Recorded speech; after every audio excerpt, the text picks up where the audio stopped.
Quand mon père et ma mère m'abandonnent, l'Éternel me recueillera. Psaume 27, verset 10. Il y a un moment dans la vie où tout s'effondre. Les relations se brisent, les soutiens disparaissent et les voix humaines se taisent. C'est dans ce silence que Dieu parle. Quand un homme n'a plus personne, il découvre que Dieu suffit. Si tu vis ce moment où tu n'as plus que le ciel pour pleurer, sache que le ciel te regarde pour te relever. Dans cette vidéo, nous allons explorer 10 fondements bibliques qui expliquent pourquoi Dieu permet ces saisons d'isolement et comment elles peuvent devenir les plus fécondes de ta vie. Reste jusqu'à la fin. Dieu, même quand tout le monde me quitte. Ensemble, avançons vers la lumière. Dans toute la Bible, Dieu a toujours révélé sa gloire à des hommes et des femmes dans leurs moments de solitude extrême. Moïse a rencontré Dieu seul dans le désert. David a écrit ses psaumes dans la fuite et l'abandon. Et Jésus lui-même s'est souvent retiré dans des lieux déserts pour prier, loin de la foule. L'Écriture nous enseigne que l'isolement est souvent un sanctuaire déguisé. Voici, je la conduirai au désert, et je parlerai à son cœur. Osée 2, verset 14. Pourtant, aujourd'hui, ce désert est redouté. On l'évite, on le fuit, croyant qu'il est synonyme de malédiction. Mais aux yeux de Dieu, il est une école, un lieu d'intimité, une salle secrète où les appuis humains tombent pour que seul l'appui divin demeure. Ce message est ignoré dans une génération qui confond connexion sociale et connexion spirituelle. Dieu nous appelle à revenir dans ce lieu de rencontre pure. Quand un homme n'a plus personne d'autre que Dieu, il ne tombe pas dans le vide, il tombe dans la révélation. Ce que le monde appelle solitude, Dieu l'appelle sanctification.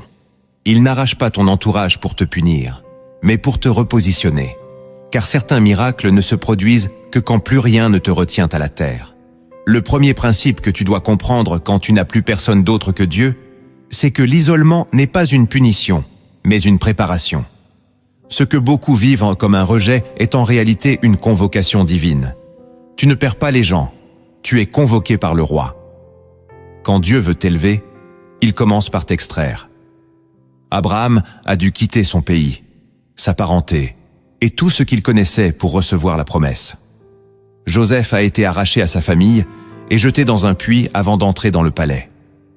Même Jésus, avant de commencer son ministère, a été conduit par l'Esprit au désert pendant 40 jours. Ce schéma n'est pas une exception, c'est une loi spirituelle. Quand Dieu veut parler à ton esprit sans interférence, il fait taire toutes les autres voix. Et cela fait mal, parce que nous avons été formés dans le bruit des liens humains. Mais ce silence apparent est en réalité le début d'une nouvelle fréquence, celle de l'intimité divine. Tu crois que tu as été abandonné, mais c'est Dieu qui a verrouillé la salle pour que vous soyez seuls. Il veut te parler sans témoin, te briser pour mieux te reconstruire, t'éloigner du tumulte pour que tu entendes enfin le son pur de sa volonté. L'isolement n'est donc pas une punition. C'est une salle d'attente céleste. Et plus tu résistes, plus tu retardes l'ouverture des portes. Il ne s'agit pas de rester seul, mais de reconnaître que cette solitude n'est pas un accident. Elle est un appel à la sainteté, à l'humilité, à la maturité. Et celui qui comprend cela commence à bénir Dieu pour chaque porte qui s'est fermée, car il sait qu'en réalité, ce sont des portes humaines que Dieu a verrouillées pour en ouvrir une qui vient d'en haut. Le deuxième principe que tu dois intégrer profondément, c'est que quand Dieu est tout ce qui te reste, tu découvres qu'il est tout ce dont tu as toujours eu besoin. Le cœur de l'homme cherche des appuis visibles, des présences rassurantes, des voies familières pour survivre. Mais Dieu, lui, cherche un cœur qui ne dépend de rien d'autre que de sa présence. Tant que tu peux encore t'accrocher à un ami, à un parent, à une communauté pour t'échapper de ta douleur intérieure, tu passes à côté du lieu sacré où Dieu se révèle pleinement. Il ne partage pas sa gloire. Il ne parle pas dans le tumulte. Il attend le vide. Il attend que tout ce qui était ton soutien s'écroule pour devenir ton seul fondement. Ce n'est pas cruel, c'est miséricordieux. Car il n'y a rien de plus tragique que de vivre une vie pleine de monde, mais vide de Dieu. Le peuple d'Israël dans le désert n'avait ni ville, ni banque, ni médecin, ni nourriture. Mais ils avaient la nuée, la manne, l'eau du rocher, la gloire qui marchait avec eux. Et cela suffisait. En apparence, ils n'avaient rien. En réalité, ils avaient tout. Le vrai problème aujourd'hui, c'est que nous disons avoir Dieu, mais nous le plaçons après notre sécurité, notre réseau, notre confort. Alors Dieu, dans son amour, permet parfois que ces choses s'effacent pour que nous apprenions la vraie richesse de sa présence. Ce n'est pas dans l'abondance que tu découvres la valeur de Dieu, c'est dans le manque. Ce n'est pas quand tout va bien que tu comprends sa fidélité, mais quand tout s'effondre et que lui seul reste debout à tes côtés. Il est alors plus qu'un concept religieux. Il devient ta source, ton souffle, ton assurance. Ce moment où tu n'as plus personne et que tu penses être vide est en réalité le moment où tu peux devenir rempli. C'est là que ton adoration devient réelle, non pas parce que tu espères un miracle, mais parce que tu reconnais que Dieu seul est ton bien le plus précieux. C'est là, précisément là, que naît la vraie foi. Le troisième principe que tu dois accepter avec foi, c'est que l'abandon des hommes prépare la visitation de Dieu. Tant que les hommes occupent le premier rang dans ton cœur, Dieu attend. Il n'est pas un ajout, une béquille de secours ou un dernier recours. Il est le commencement et la fin. Mais dans nos vies, il est souvent placé en dernier, comme une option parmi d'autres. Alors, il retire ce que tu considérais comme indispensable, non pour te détruire, mais pour créer un espace sain où lui seul peut entrer. Quand tu perds quelqu'un, quand on te tourne le dos, quand les regards se détournent de toi sans raison, ne t'accroche pas au rejet. Contemple la possibilité d'une visitation. Car Dieu est fidèle à ses modèles. Et dans toute l'Écriture, il y a un rythme divin. L'homme est seul, puis Dieu descend. Élie était seul dans la caverne, et Dieu est venu dans un souffle. Jacob était seul dans le combat, et Dieu a changé son nom.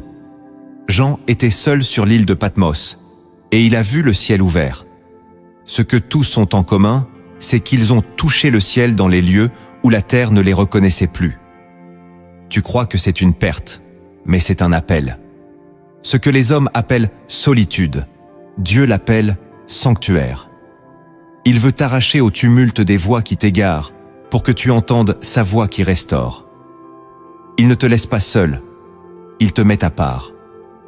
Et c'est souvent dans la douleur que s'ouvre cette séparation divine.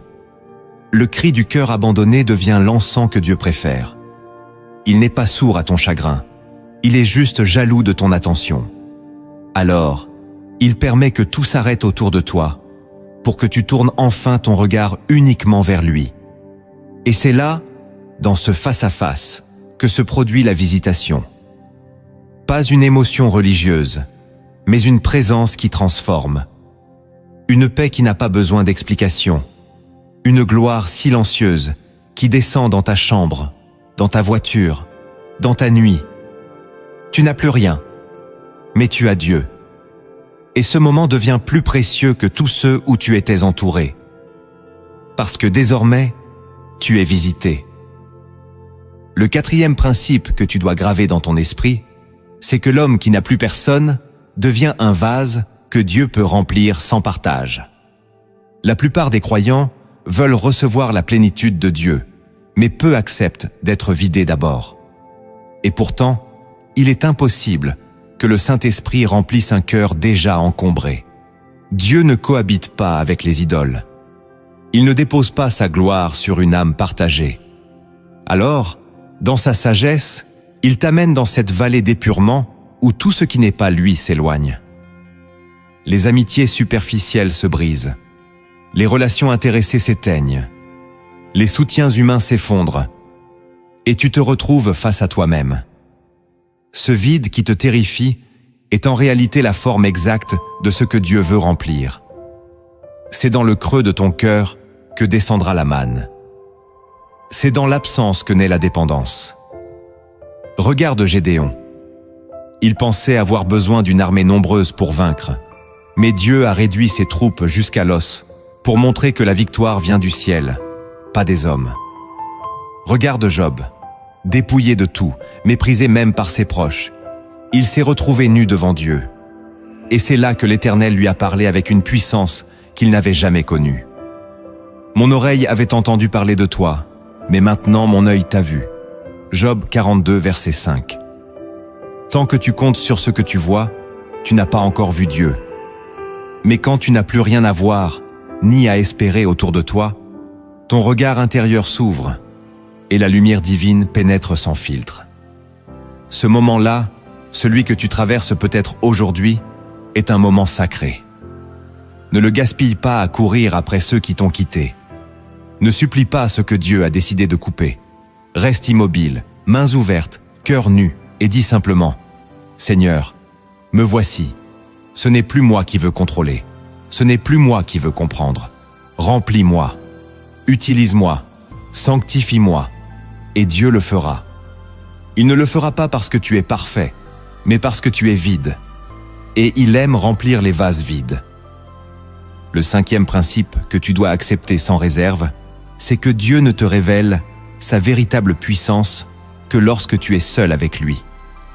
Tant que tu vis dans la dépendance de la foule, des conseils humains ou de l'approbation des autres, tu n'as pas encore goûté à la force silencieuse de Dieu.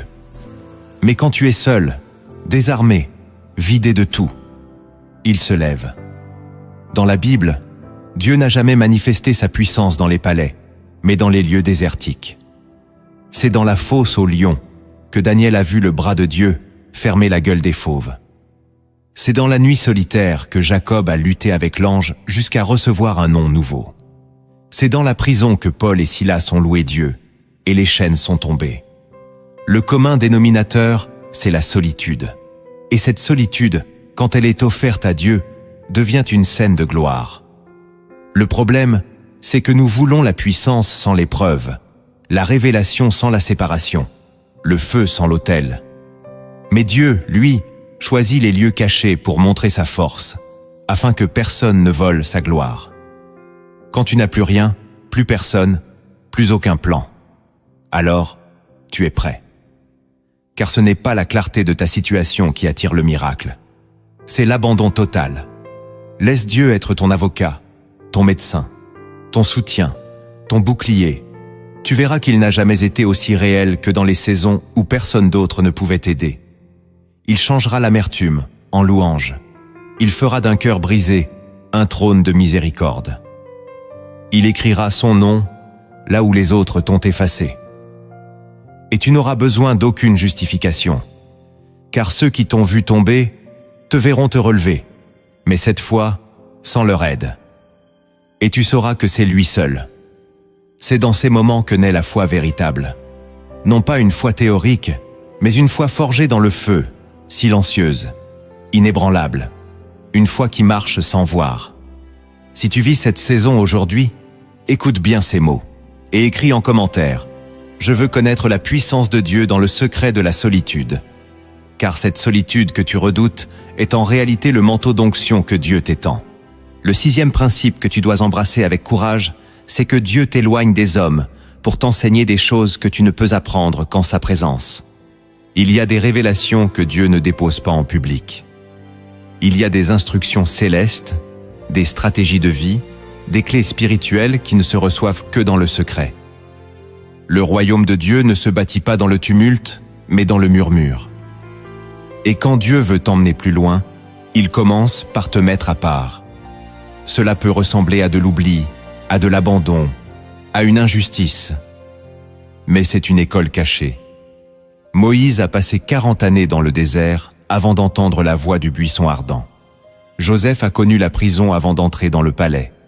Jésus lui-même, bien qu'étant le Fils de Dieu, s'est retiré dans le désert avant de parler avec autorité. Ce que Dieu veut faire en toi n'est pas pour les regards des hommes, c'est pour l'accomplissement de ton appel. Et cet appel commence toujours par une séparation. Quand tu es trop entouré, tu entends tout, sauf la voix de Dieu. Mais dans le silence de l'isolement, chaque mot du ciel devient une semence vivante. Dieu ne parle pas beaucoup, mais quand il parle dans le désert, sa parole change tout. Il te révèle qui tu es, ce que tu portes et ce que tu dois abandonner. Il te montre les angles morts de ton cœur les blessures enfouies, les chaînes invisibles. Et tu pleures. Pas parce que tu es seul, mais parce que tu réalises à quel point tu avais oublié l'essentiel. Dans cette école invisible, Dieu ne t'enseigne pas des versets, il t'enseigne la dépendance. Il t'apprend à marcher sans soutien, à adorer sans applaudissements, à croire sans preuve. Et quand tu sors de cette salle, tu n'es plus le même. Tu ne dépends plus de ce que les autres pensent ou disent. Tu marches avec l'assurance de ceux qui ont vu Dieu dans le feu. Voilà pourquoi il t'a mis à part. Non pour te punir, mais pour t'enseigner. Et ceux qui ont été instruits dans le secret sont ceux qui porteront l'onction en public, sans orgueil, sans peur, sans compromis. Le 7e principe que tu dois retenir pour traverser la solitude avec foi, c'est que lorsque Dieu t'isole, c'est souvent pour te protéger de ce que tu ne vois pas. Ce que tu interprètes comme un rejet, Dieu l'a peut-être ordonné pour t'épargner un piège. Nous jugeons avec nos yeux, mais Dieu voit dans l'invisible. Tu pleures sur une relation brisée, une opportunité perdue, une porte fermée, sans savoir que derrière cette apparence douloureuse se cachait un danger spirituel.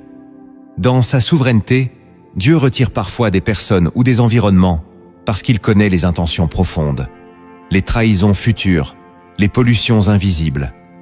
Il n'attend pas que tu sois détruit pour agir. Il anticipe. Et son amour se manifeste souvent dans des séparations incomprises. Tu voulais ce partenariat, cette reconnaissance, cette présence. Mais Dieu a vu plus loin. Et dans sa bonté, il a placé un mur, non pour te limiter, mais pour te préserver. Il a enlevé cette personne avant qu'elle ne te détruise. Il a stoppé ce projet avant qu'il ne t'éloigne de ta destinée. Il t'a conduit au désert pour t'éviter la prison de Sodome. Regarde Lot.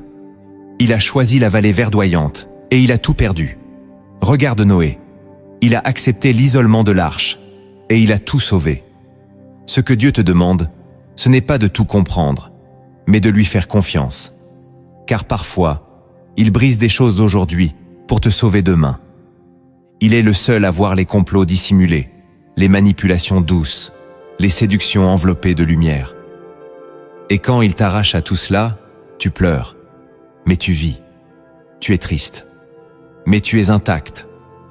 Apprends à louer Dieu non seulement pour ce qu'il donne, mais aussi pour ce qu'il enlève. Dis merci non seulement pour les relations qui viennent, mais aussi pour celles qui s'effacent. Parce que tout ce que Dieu enlève était en train de compromettre ton appel. Alors, quand tu n'as plus personne, lève les yeux et déclare « Seigneur, si tu as permis cette séparation, c'est que tu m'aimes plus que je ne comprenais. » Et c'est dans cette confiance nue que commence le vrai repos. Un repos qui ne dépend plus des hommes, mais d'une seule chose, savoir que Dieu veille, même quand je ne vois rien. Le 8e principe que tu dois accepter avec maturité, c'est que Dieu utilise l'absence des autres pour révéler ta propre identité. Tant que tu es entouré, tu risques de te définir par les attentes, les opinions ou les validations des autres. Tu deviens ce que l'on dit de toi, ce que l'on attend de toi, ce que l'on projette sur toi. Mais quand Dieu te place dans une saison où plus personne ne te regarde, c'est pour que tu te vois enfin tel que lui te voit. L'absence de regard humain ouvre le chemin à une révélation divine. Tu ne joues plus de rôle. Tu ne cherches plus à plaire. Tu n'as plus rien à prouver. Tu es nu, fragile, authentique.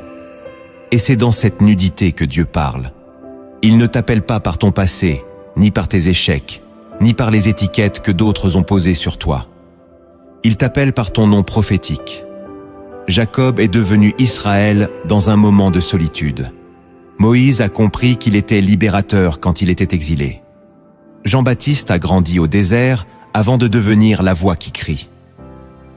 Chaque fois que Dieu veut établir une identité, il commence par faire taire les bruits extérieurs. Parce que ton appel est trop précieux pour être mélangé à la confusion du monde. Voilà pourquoi les autres se sont éloignés. Voilà pourquoi les portes se sont fermées. Ce n'était pas un abandon, c'était un face-à-face. Dieu veut que tu entendes ton vrai nom. Il veut que tu arrêtes de te définir par tes blessures, ton statut social, ta reconnaissance publique. Il veut te nommer selon ta destinée. Et ce nom, personne ne peut te le révéler, sauf lui. Il ne te le dira pas pendant une réunion bruyante, ni au milieu d'une foule en adoration. Il te le dira dans une nuit silencieuse, quand tu croiras être seul, mais que tu seras en fait en pleine rencontre. Tu entendras une parole qui ne vient pas de toi, une parole qui restaure, une parole qui façonne, une parole qui établit. Et à partir de ce jour, tu marcheras autrement, non parce que les autres te regardent, mais parce que tu sais enfin qui tu es. Et personne ne pourra plus jamais t'en détourner. Le 9e principe que tu dois graver dans ton cœur, c'est que Dieu te retire des autres pour que tu apprennes à l'écouter sans intermédiaire. Tant que tu entends Dieu à travers les voix des autres, ta foi repose sur des relais humains. Et même si ces relais sont sincères, ils ne suffisent pas à bâtir une intimité réelle. Dieu ne veut pas seulement que tu entendes parler de lui, il veut que tu l'entendes, lui. Or, ce niveau de relation ne s'atteint que dans le dépouillement. Il ne s'agit plus d'écouter une prédication ou de recevoir une exhortation extérieure, mais d'avoir ton oreille spirituelle éveillée dans le secret. C'est là que Dieu commence à te parler en pleine nuit. C'est là qu'il interrompt ton sommeil avec une pensée claire, qu'il dépose une parole dans ton cœur au moment où tu te croyais vide. C'est là que tu commences à discerner sa voix, non pas dans le tonnerre ni dans le feu, mais dans ce souffle léger qu'Élie a entendu dans la grotte. Et pour que tu sois capable de percevoir ce souffle, il t'isole. Il t'éloigne même de ceux qui t'édifiaient, non par cruauté, mais parce qu'il veut te faire grandir. Il veut que tu sois capable de reconnaître sa voix dans la tempête, dans la confusion, dans la sécheresse. Et cela, aucun homme ne peut te l'enseigner. Seul le Saint-Esprit peut le faire. Voilà pourquoi il crée ce vide. Voilà pourquoi tu ne trouves plus de réponse dans les sources que tu consultais avant. Voilà pourquoi même les conseils les plus sages te semblent sans saveur. Dieu veut que tu viennes à lui directement. Il veut que tu arrêtes de chercher des solutions ailleurs, parce que lui-même t'attend dans le silence. Et dans ce silence, si tu persévères, quelque chose de sacré se passe. Une nouvelle oreille s'ouvre. Une oreille qui ne dépend pas du bruit, mais de la communion. Une oreille qui distingue la voix du berger dans le brouhaha des loups. Et cette oreille, une fois ouverte, devient ta plus grande arme. Car désormais, tu n'as plus besoin qu'on te porte, tu entends Dieu. Et quand tu entends Dieu, même l'enfer ne peut plus t'arrêter. Le 10e principe que tu dois embrasser jusqu'au bout, c'est que Dieu attend que tu sois seul pour te confier ce que personne d'autre ne doit entendre. Il y a des secrets que le ciel ne partage qu'avec les âmes qui ont tout perdu, sauf leur soif de Dieu. Quand tu n'as plus rien à gagner humainement, ni rien à prouver, ni rien à protéger, alors tu deviens un coffre dans lequel Dieu peut déposer des trésors invisibles. L'isolement devient alors le lieu d'une alliance personnelle, où Dieu grave des choses que tu ne comprendras peut-être pas sur le moment, mais qui deviendront des clés pour d'autres plus tard. Regarde Jean sur l'île de Patmos, exilé, oublié, seul. Et pourtant, c'est là que Dieu lui révèle l'Apocalypse, le dernier livre, le plus profond, le plus mystérieux, le plus glorieux. Dieu ne l'a pas confié à une église nombreuse, ni à un roi influent, mais à un homme seul, dans une terre stérile. Pourquoi ? Parce que les confidences du ciel sont précieuses. Dieu ne les donne pas à ceux qui cherchent l'applaudissement, mais à ceux qui ont été brisés, mis à part, sanctifiés par la solitude. Si tu es dans une saison où personne ne t'appelle, où ton nom a disparu des conversations, où tes dons sont oubliés, où tes efforts sont ignorés, ne pleure pas seulement. Prépare ton cœur, car ce silence peut cacher une visitation rare. Dieu ne t'a pas retiré pour t'humilier, il t'a retiré pour te confier quelque chose que personne d'autre ne porterait à ta place. Une vision, une mission, une parole, une stratégie. Et ce qu'il te dira dans le secret ne pourra pas être volé. Tu ne t'en vanteras pas, car tu sauras que cela t'a coûté ton confort, ton entourage, parfois même ta réputation. Mais cette parole deviendra ton fondement. Et le jour où il te dira de parler, tu parleras avec feu. Le jour où il t'enverra, tu iras sans peur. Le jour où les autres te verront, ils ne reconnaîtront peut-être pas ce que tu as vécu, mais ils verront que tu portes quelque chose d'indescriptible. car les solitudes que Dieu permet sont les berceaux des révélations qu'il cache.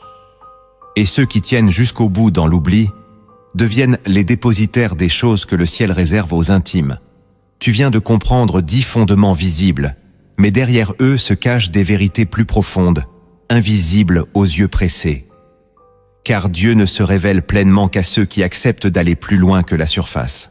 Maintenant, ouvre ton esprit, car ce qui suit n'est plus une consolation. Ce sont des clés sacrées pour comprendre ce que cache vraiment le silence de Dieu. La première vérité cachée que tu dois découvrir, c'est que Dieu ne t'abandonne jamais, mais il se retire pour que tu le recherches vraiment. Quand tout semble vide, quand sa présence paraît lointaine, ce n'est pas une absence, c'est une invitation. Dieu agit parfois comme un père qui se cache non pour disparaître, mais pour voir si son enfant va le chercher. Ce silence divin n'est pas un rejet, c'est un test de profondeur. Il ne répond pas à la première prière, non pas parce qu'il est sourd, mais parce qu'il veut voir jusqu'où tu es prêt à aller pour le trouver. Dans Jérémie 29, verset 13, Dieu dit « Vous me chercherez et vous me trouverez, si vous me cherchez de tout votre cœur. » Voilà la clé. Dieu se retire pour provoquer en toi un désir plus grand. Tant que tu reçois tout sans effort, ta foi dort.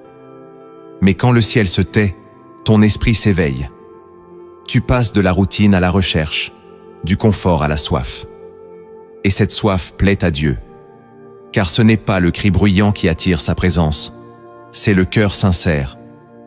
Le problème, c'est que beaucoup se découragent quand Dieu se retire. Ils pensent qu'il les a abandonnés. Mais en réalité, il les attend dans un lieu plus profond. Il veut leur parler autrement. Il veut qu'ils apprennent à discerner sa présence, même quand elle n'est pas ressentie. À l'aimer, même quand il ne donne rien. À lui rester fidèle, même sans émotion. Car c'est dans ce niveau-là que naît la vraie intimité. Alors, si tu te sens oublié de Dieu, ne panique pas. Il n'a pas bougé. Il s'est juste retiré dans une pièce intérieure et il attend que tu y entres. Ne reste pas à la porte. Ne pleure pas devant le silence. Pousse plus loin. Prie sans relâche. Adore même sans réponse. Et tu verras qu'au bout de ton attente, sa présence sera plus forte que jamais. Car Dieu ne laisse jamais vide un cœur qui le cherche avec vérité. La deuxième vérité cachée que tu dois comprendre, c'est que le silence de Dieu est souvent sa manière de fortifier ton discernement spirituel. Nous vivons dans une génération qui confond le silence avec l'absence. Mais dans le langage du ciel, le silence n'est jamais un vide. Il est une voix cachée. Dieu parle différemment selon la maturité de celui qu'il forme. Aux enfants, il parle fort. Aux fils, il parle bas. Et aux intimes, il ne parle plus avec des mots, mais avec des signes, des impressions, des mouvements intérieurs. Ce changement de fréquence dérange l'âme charnelle, mais il développe ton oreille spirituelle. Car Dieu ne veut pas seulement que tu l'entendes, il veut que tu le reconnaisses. Et cela demande une attention plus fine, une sensibilité plus profonde. Quand il se tait, c'est que tu dois apprendre à discerner sa volonté autrement. Peut-être à travers une paix intérieure qui résiste à la logique. Peut-être à travers une porte qui s'ouvre sans effort. Peut-être à travers une fatigue inexpliquée, un malaise dans une relation, une lumière soudaine sur un verset. Toutes ces choses sont des paroles voilées. Et si tu restes focalisé sur la parole audible, tu risques de rater l'essentiel. Dieu n'a pas cessé de parler. Il a changé de ton. Et maintenant, c'est à toi de grandir. De ne plus courir après des confirmations extérieures, mais de te taire, d'observer, de ressentir, d'écouter ton esprit. C'est ainsi que tu sauras marcher dans sa volonté, même quand il ne dit rien. C'est ainsi que tu sauras éviter les pièges, sans qu'il crie. Le silence est un entraînement. Il brise la dépendance émotionnelle. Il détruit l'idolâtrie des sensations. Et il établit en toi une foi mature. Une foi qui n'a pas besoin de signes pour croire. Une foi qui reconnaît Dieu dans l'absence d'évidence. Voilà pourquoi il se tait parfois. Non pour te punir, mais pour aiguiser ton regard. Pour que tu marches non par la vue, mais par l'esprit. Et ceux qui persévèrent dans ce silence finissent par entendre des choses que d'autres ne comprendront jamais, car ils auront appris à écouter au-delà du bruit. La troisième vérité cachée que tu dois accueillir, c'est que Dieu enlève les hommes pour que tu arrêtes de confondre leur amour avec le sien. Tant que tu es entouré de voix qui t'encouragent, tu risques de croire que c'est Dieu qui t'aime, alors que parfois, ce ne sont que des réconforts humains. Le danger, c'est de s'attacher à ses présences plus qu'à la présence. Alors Dieu, dans son amour, retire ce qui t'éloigne de lui, même si cela semble bon. Il fait tomber les relations qui te sécurisent. Il ferme les oreilles qui t'écoutaient. Il éteint les regards qui t'admiraient. Pourquoi ? Parce qu'il veut que tu découvres l'amour pur, sans condition, sans flatterie, sans intérêt. L'amour qui ne change pas quand tu échoues. L'amour qui reste quand tu n'as plus rien à donner. L'amour qui corrige, mais qui relève. Cet amour ne vient pas des hommes. Il ne se mesure pas en likes ni en compliments. Il ne dépend pas de ta performance. Il est là, fidèle, silencieux, stable. Mais tu ne peux pas le voir tant que tu es absorbé par les preuves humaines. Voilà pourquoi Dieu enlève les preuves, pour t'amener à l'évidence. Il veut que tu comprennes que tu n'es pas aimé parce que tu fais bien. Tu es aimé parce que tu es à lui. Et plus tu acceptes cette vérité, plus ton cœur guérit. Tu n'auras plus besoin de plaire pour exister. Tu ne seras plus détruit par les trahisons. Tu ne seras plus affamé d'approbation. Tu sauras que tu es aimé, même dans l'ombre. Voilà la liberté. Voilà la puissance. Et c'est dans cette révélation que naît l'assurance du juste. Pas l'arrogance, mais la paix. Une paix que rien ne peut ébranler. Alors bénis Dieu quand il t'enlève ce qui te faisait du bien, car peut-être que c'était en train de t'éloigner du meilleur. Et quand tu restes seul, apprends à ouvrir tes bras, non pour te plaindre, mais pour recevoir enfin l'amour véritable, celui qui vient du Père. La quatrième vérité cachée que tu dois intégrer, c'est que ta solitude actuelle est une semence d'autorité pour demain. Dieu ne donne pas l'autorité à ceux qui fuient la douleur. Il la donne à ceux qui acceptent d'être seuls avec lui dans le feu. L'autorité spirituelle n'est pas une fonction visible, c'est un poids invisible. Et ce poids ne s'acquiert pas dans l'euphorie d'une assemblée, mais dans le silence d'un désert. Regarde Joseph. 13 années de solitude, de rejet, d'oubli.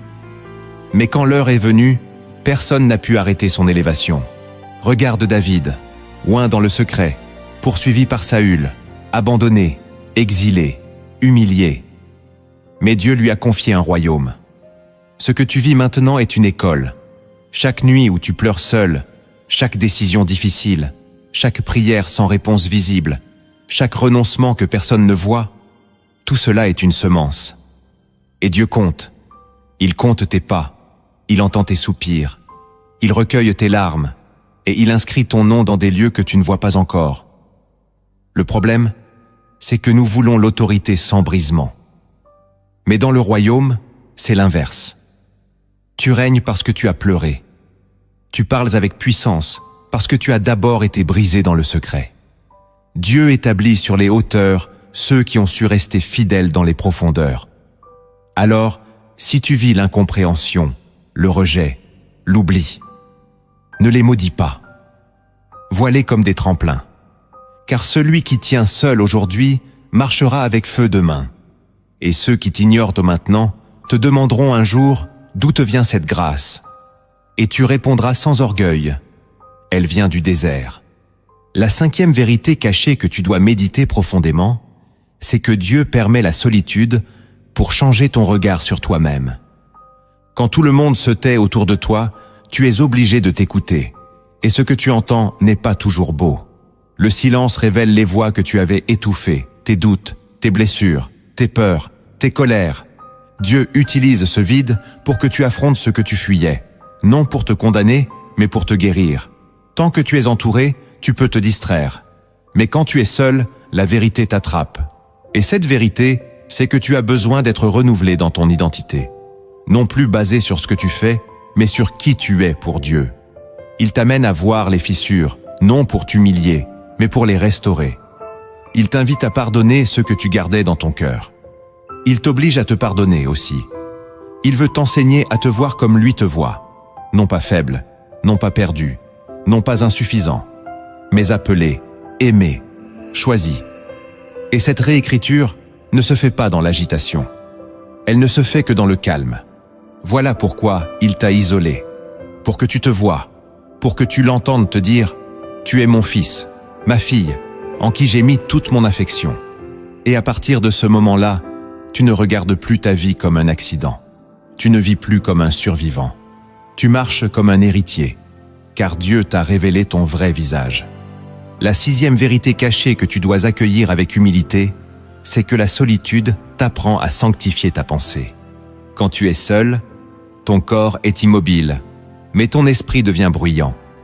Des pensées surgissent, certaines vraies, d'autres fausses, certaines inspirées, d'autres destructrices. Et c'est dans cet espace que Dieu veut intervenir. Car tant que tu es distrait par les gens, tu n'as pas conscience du chaos qui règne en toi. Mais une fois dans le silence, tu es confronté à la vérité de ton monde intérieur. Et là, Dieu veut agir. Il ne veut pas seulement transformer tes circonstances, il veut purifier tes pensées. Il veut t'enseigner à capturer les pensées toxiques, à discerner les mensonges de l'ennemi, à rejeter les accusations intérieures et à faire taire les voix du passé.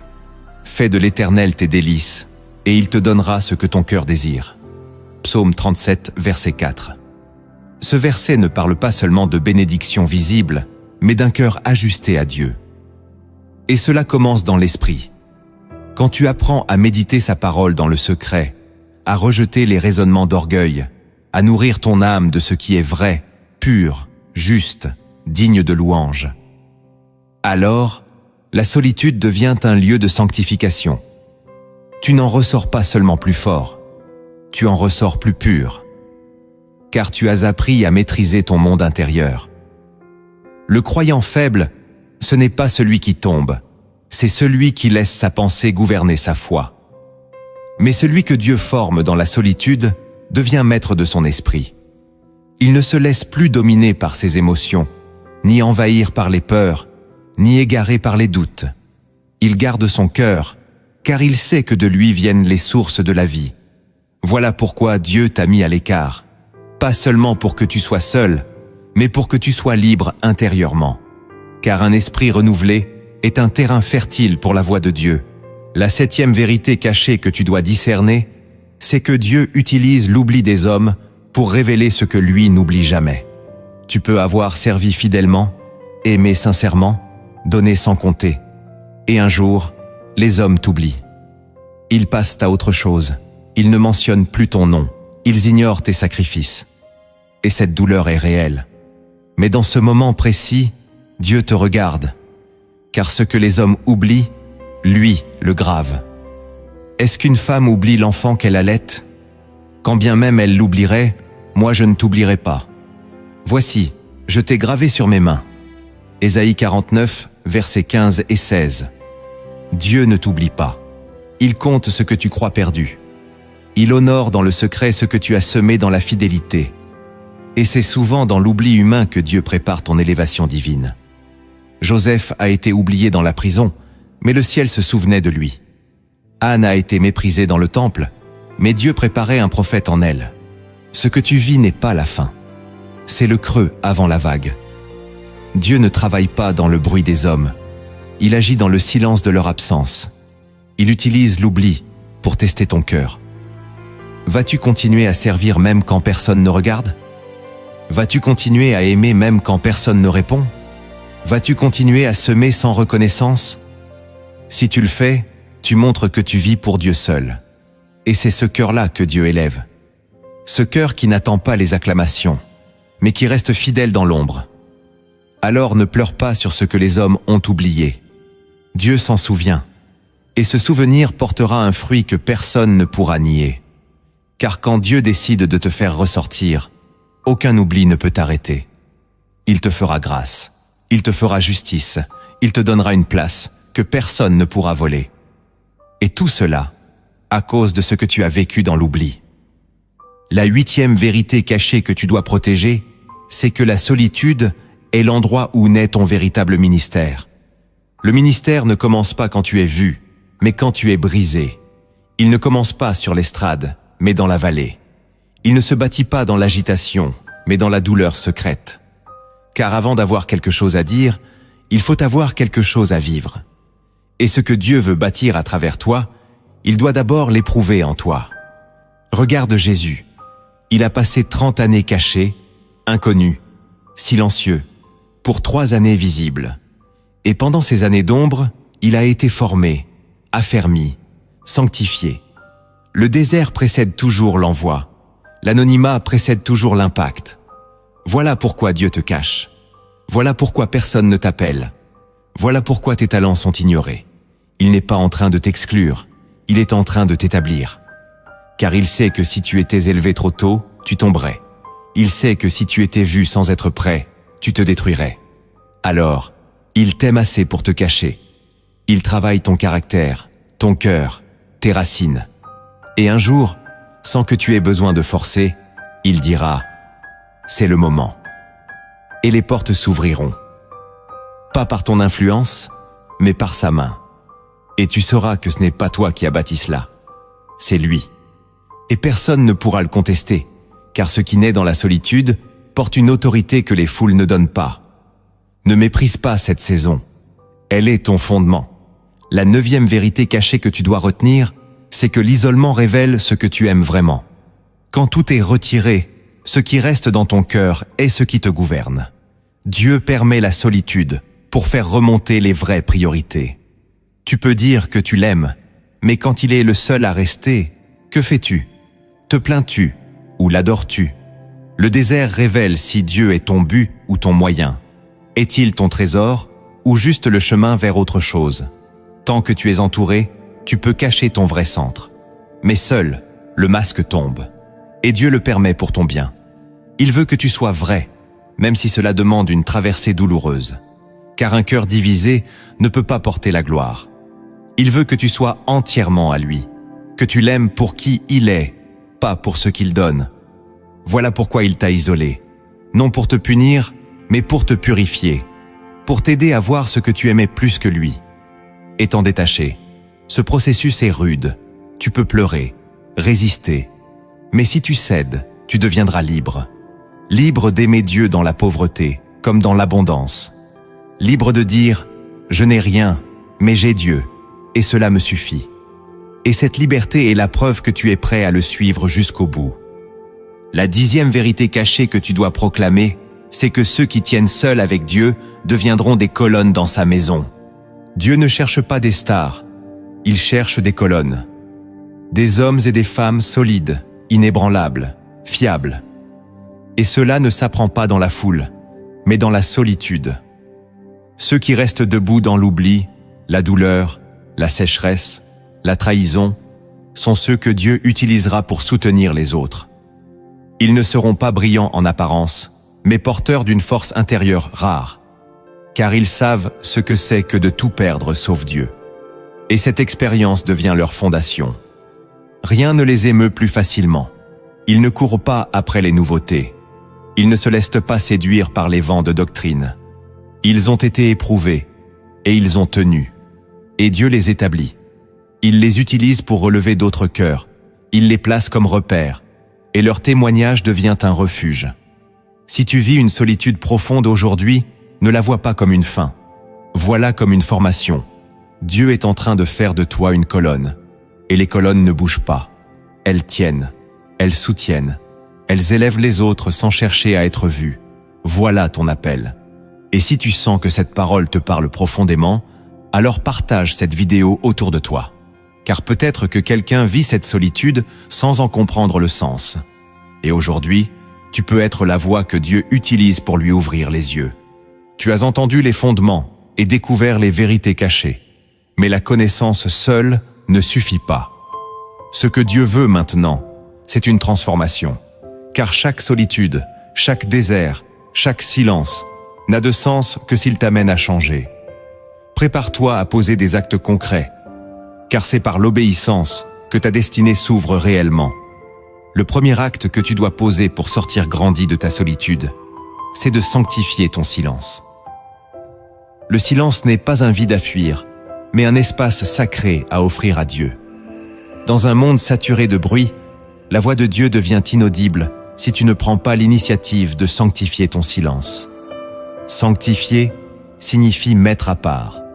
Cela veut dire que tu ne vis plus ton isolement comme un fardeau, mais comme un sanctuaire. Tu arrêtes de combler ton vide par les distractions. Tu cesses de courir vers les réseaux, les appels inutiles, les bruits qui rassurent, et tu fais de ce silence un autel. Là, dans ce lieu, tu commences à parler à Dieu comme jamais. Pas avec des phrases toutes faites, mais avec ton cœur nu, sans masque. Tu dis tout. Tu pleures s'il le faut. Tu restes en silence quand les mots ne viennent plus. Car Dieu entend même les silences qui saignent. Et dans ce silence sanctifié, il parle. Pas toujours par des voix audibles, parfois par une pensée soudaine, une paix surnaturelle, une larme qui devient prière. Ce moment, que tu aurais voulu éviter, devient le lieu d'une visitation. Et tu découvres que tu peux habiter seul, mais jamais sans Dieu. Tu n'es plus dépendant du bruit pour vivre. Tu apprends à respirer dans la paix, à entendre dans le calme, à discerner dans la simplicité.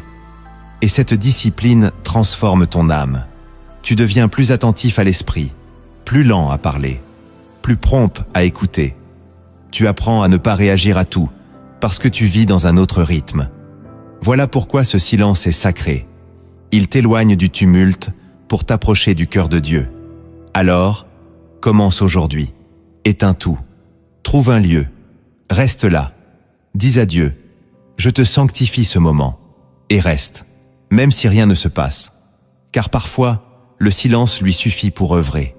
Et ceux qui sanctifient leur silence entendront bientôt des choses que les bruits du monde n'entendront jamais. Le deuxième acte que tu dois poser pour te laisser transformer par cette saison, c'est d'accepter l'épreuve comme une révélation de ta foi réelle. Beaucoup de croyants parlent de foi, jusqu'au jour où ils se retrouvent seuls.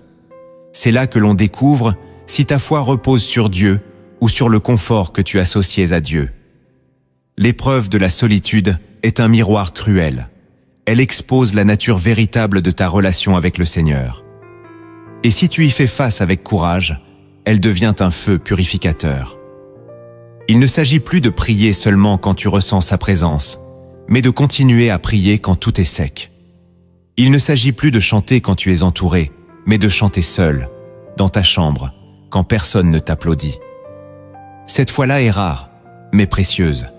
C'est une foi qui se nourrit de fidélité et non d'émotion. Une foi qui choisit d'aimer Dieu, même quand il semble se taire. Quand tu choisis cette posture, tu entres dans une maturité spirituelle que peu atteignent. Tu comprends que Dieu ne te doit pas de réponse immédiate. Tu réalises que même sans signe, il reste digne. Et tu développes une force intérieure que rien ne pourra plus ébranler. Voilà pourquoi tu dois accepter l'épreuve. Non comme une punition, mais comme une invitation à grandir. Ne fuis pas, ne maudis pas, ne te plains pas. Dis simplement, « Seigneur, même ici, je crois que tu es bon. » Et répète-le. Car la foi ne naît pas toujours d'un miracle, elle naît souvent dans l'attente. Et cette attente, quand elle est vécue dans la foi, produit une gloire que nul ne pourra contester. Dieu permet l'épreuve pour faire émerger la foi. Il te dépouille de ce qui rassure pour que tu découvres ce qui est éternel.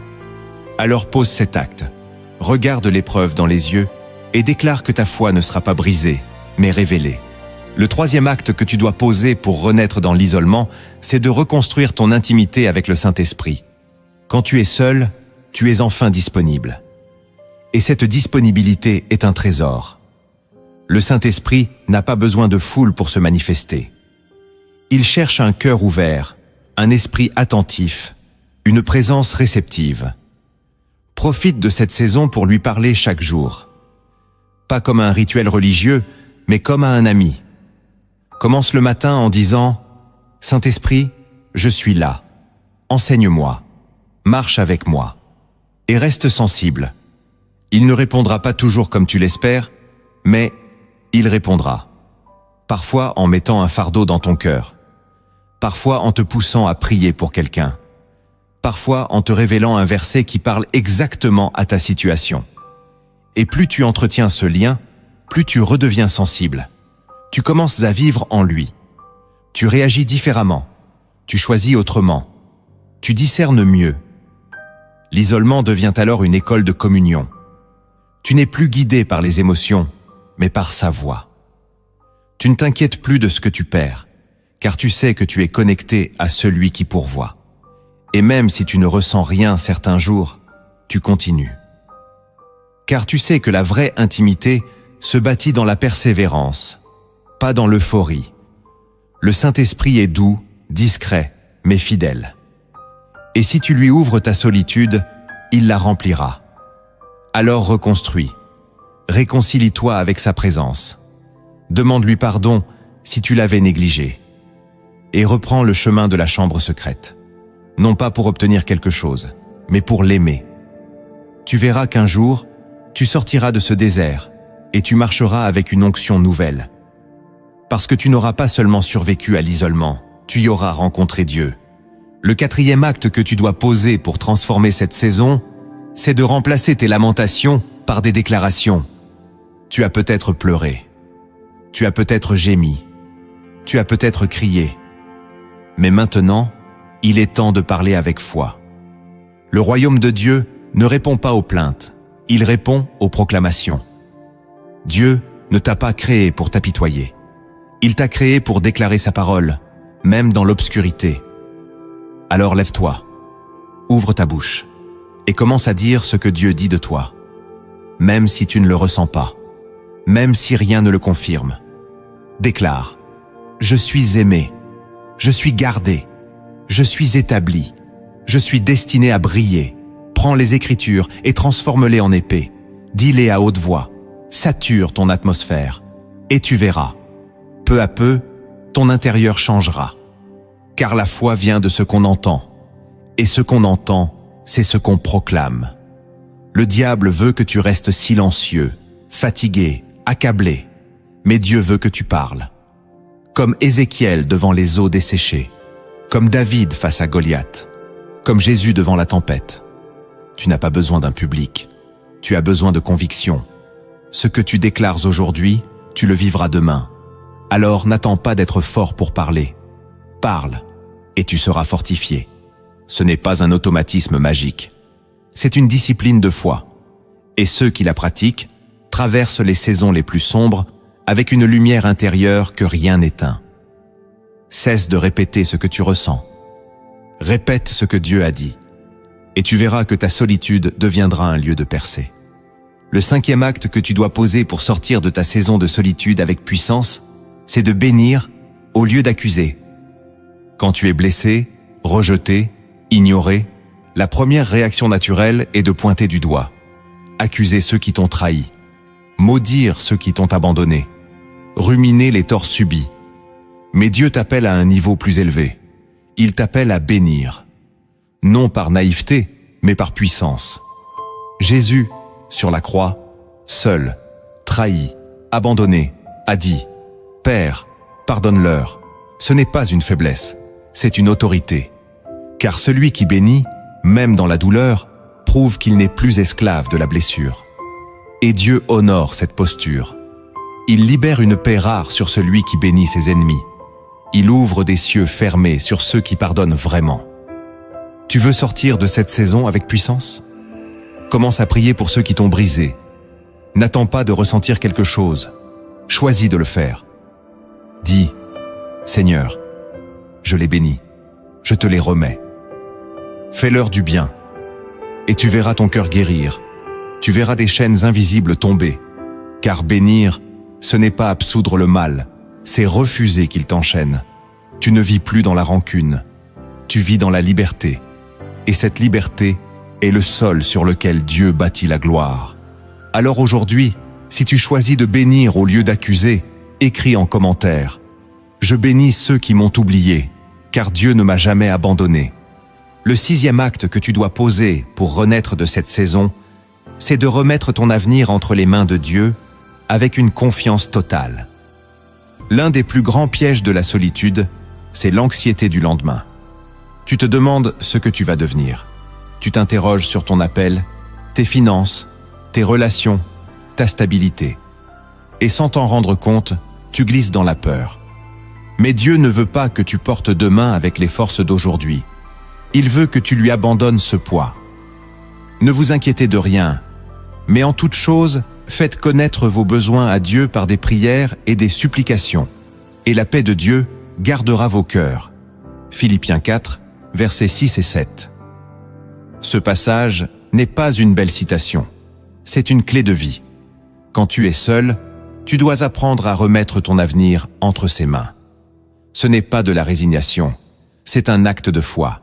Tu déclares « Seigneur, je ne contrôle rien, mais toi, tu gouvernes tout. » Et cette remise entre ses mains devient un sacrifice vivant. Tu ne fais plus de plans sans prière. Tu n'angoisses plus en regardant l'avenir. Tu t'égares moins dans les comparaisons. Tu marches jour après jour, porté par la certitude que celui qui t'a gardé jusqu'ici ne va pas t'abandonner maintenant. Cette confiance change tout. Elle calme l'âme. Elle t'apprend à te réjouir même sans voir. Elle fait de ta solitude un tremplin de foi, et non une tombe de peur. Dieu est fidèle. Il n'a jamais commencé une œuvre sans l'achever. Il n'a jamais permis un désert sans y faire jaillir une source. Remets-lui donc tes projets, tes rêves, ton avenir, et laisse-le les redessiner selon son cœur. Ce que tu croyais perdu, il peut le restaurer. Ce que tu pensais terminé, il peut le ressusciter. Mais cela commence quand tu lâches prise. Alors aujourd'hui, fais ce pas. Dis-lui, je te rends mon avenir et je te fais confiance même dans le flou. Et tu verras, sa main te conduire là où aucun homme ne pouvait t'emmener. Le 7e acte que tu dois poser pour renaître dans le désert, c'est de redéfinir ta valeur à la lumière du regard de Dieu seul. Tant que tu te définis par les regards humains, tu es prisonnier. Prisonnier de l'approbation, prisonnier du rejet, prisonnier des attentes. Et cette prison devient insupportable quand plus personne ne te regarde. Voilà pourquoi Dieu permet parfois que les regards s'éteignent, pour que tu apprennes à vivre sous le sien seul. Ta valeur ne dépend pas du nombre de personnes qui t'applaudissent, ni de ceux qui te comprennent. Ta valeur a été fixée une fois pour toutes à la croix. Le sang du Christ a déterminé ton prix. Aucun homme ne peut en diminuer la portée. Mais tu dois accepter cette vérité. Tu dois l'intégrer. Car tant que tu cours après la validation des autres, tu ignores celle de Dieu. Et cette quête te vide. Tu ajustes ton comportement. Tu changes ton langage. Tu étouffes ton identité. Tout ça pour être accepté. Mais Dieu ne veut pas que tu sois aimé pour ce que tu n'es pas. Il veut que tu sois libre dans qui tu es, parce que tu sais que son regard suffit. Et ce regard est constant. Il t'a vu avant ta naissance. Il t'a vu dans tes échecs. Il t'a vu dans tes déserts. Et jamais il n'a détourné les yeux. Voilà la vérité que la solitude révèle. Ta valeur n'est pas négociable. Même si personne ne t'invite, ne t'écoute, ne te mentionne. Dieu, lui, t'appelle. Et si tu te tiens dans cette conviction, tu deviendras inébranlable. Tu n'entreras plus dans les relations par besoin, mais par choix. Tu ne chercheras plus la lumière des hommes, car tu vivras sous la lumière du Père. Tu pourras marcher seul, non parce que tu es froid, mais parce que tu es rempli. C'est ce regard-là qui restaure. Alors aujourd'hui, choisis de te regarder comme Dieu te regarde. Reprends ta dignité. Redresse la tête et dis « Je suis ce que Dieu dit que je suis, même si personne ne le voit encore. » Il était une fois un vaste domaine, baigné de lumière, où chaque matin, un jardinier céleste arrosait des plantes splendides. Les fleurs s'épanouissaient, les arbres portaient des fruits dorés, et au milieu du jardin, des vases magnifiques recevaient quotidiennement l'eau pure du ciel. Tous brillaient, tous étaient admirés. Tous, sauf un. Ce vase-là était placé derrière une haie, dans un recoin oublié. Il était fissuré, poussiéreux, couvert de silence. Il se souvenait encore du jour où il avait été façonné par le jardinier. Il avait porté de l'eau. Il avait servi. Mais un jour, sans explication, on l'avait déplacé, mis à l'écart. Depuis, aucun liquide ne coulait en lui. Aucune main ne le touchait. Les jours passaient, les saisons défilaient. Et le vase, lentement, perdit espoir. Il commença à croire qu'il n'était plus utile, qu'il était brisé, que sa place n'avait jamais eu de sens. Parfois, il entendait au loin le chant des autres vases, pleins et resplendissants. Et dans son silence, il murmurait « Pourquoi moi? Pourquoi ce retrait? Qu'ai-je fait ?» Mais ce qu'il ne savait pas, c'est qu'au fil des mois, son argile, exposée aux intempéries, devenait plus solide. Les fissures, loin de l'affaiblir, durcissaient sous l'effet du feu du temps. Et un jour, alors que l'aube perçait à peine l'horizon, le jardinier revint. Il s'approcha sans bruit. Il tendit les mains vers le vase oublié et le prit avec douceur. Le vase, surpris, ne dit rien. Il s'attendait à être jeté. Mais au lieu de cela, le jardinier le lava avec soin, en prenant le temps de caresser chaque cicatrice. Puis, il le remplit d'une eau nouvelle. Non pas pour l'arroser, mais pour le porter. Le jardinier marchait à travers le domaine, arrosant d'un geste les coins les plus secs. Les terres abandonnées, les racines oubliées, le vase, percé en certains endroits, laissait couler l'eau goutte après goutte. Il aurait voulu retenir l'eau, mais le jardinier lui dit « Je t'ai façonné ainsi. Ce que tu appelles fissure, moi je l'appelle canal. » Et ce jour-là, le vase comprit. Il n'avait jamais été abandonné. Il avait été mis à part, pour une œuvre plus profonde. Il n'était pas brisé. Il était utile, à sa manière. Et dans le regard du jardinier, il retrouva sa dignité. Tu es peut-être ce vase, mis à l'écart, incompris, abîmé. Mais Dieu ne t'a pas oublié. Il t'a préparé. Les saisons de silence n'étaient pas un rejet, mais une maturation. Ce que tu crois être des failles sont en réalité les canaux par lesquels la grâce de Dieu va couler. Et un jour, sans prévenir, il reviendra te chercher. Il t'utilisera là où personne ne te voyait. Et ceux qui t'avaient jugé inutile verront que ta solitude était une prophétie. Ne méprise pas ce que tu vis. Ne rejette pas tes fissures, car Dieu ne cherche pas des vases parfaits. Il cherche des vases disponibles, des vases humbles, des vases qui pleurent mais qui tiennent. Et si tu acceptes cela aujourd'hui, sache que ton histoire ne fait que commencer. Car entre les mains du jardinier, même un vase oublié devient un instrument de gloire. Tu n'as pas été oublié, tu as été caché. Non pas parce que tu étais insignifiant, mais parce que tu étais précieux. Ce que tu as traversé dans le silence, le ciel l'a vu. Les larmes, les nuits sans réponse, les jours sans voix. Tout a été compté. Ce message n'est pas venu à toi par hasard. Il est le rappel prophétique que Dieu prépare en secret ceux qu'il veut élever. Tu n'as plus besoin de courir. Tu n'as plus besoin de supplier les hommes. Dieu suffit.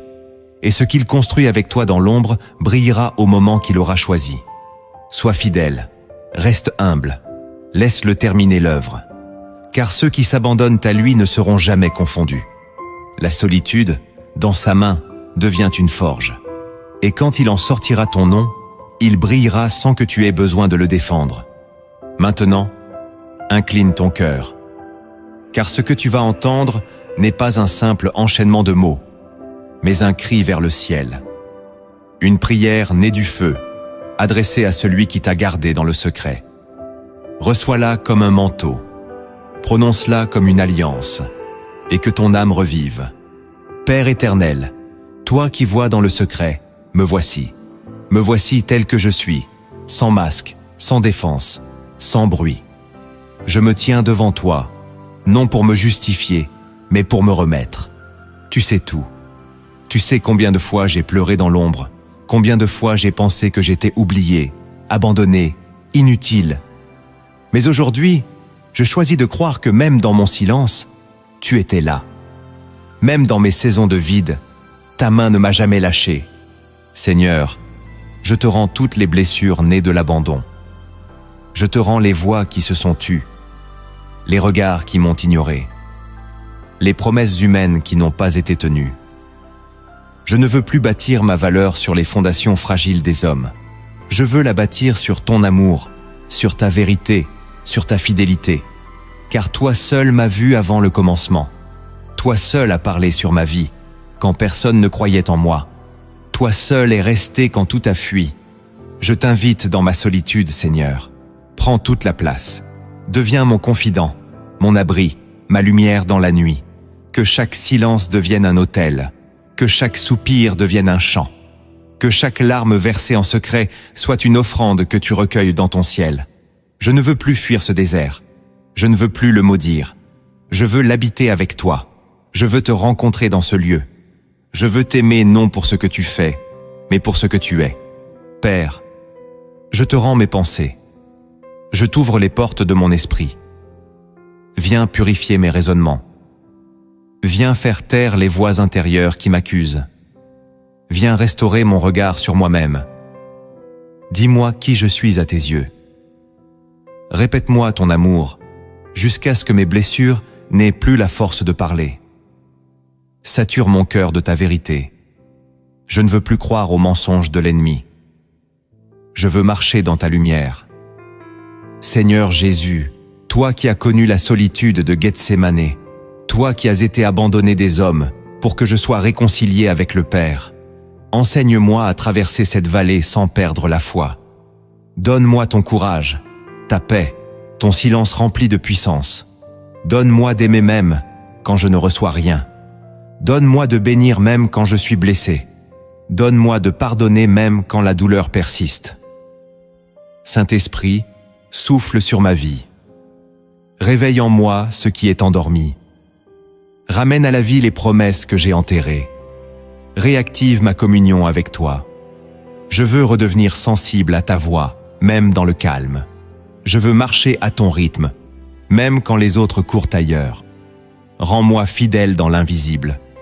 Rends-moi obéissant dans le secret. Rends-moi fort dans le silence. Seigneur, je te remets mon avenir. Je te donne ce que je ne comprends pas. Je te laisse ce que je ne peux pas réparer. Je te rends mes projets, mes attentes, mes déceptions. Prends tout. Réécris mon histoire selon ta sagesse. Et si tu veux me cacher encore un temps, alors cache-moi. Mais que je ne sorte de l'ombre que lorsque ta gloire le décidera. Je te remets aussi ceux qui m'ont blessé.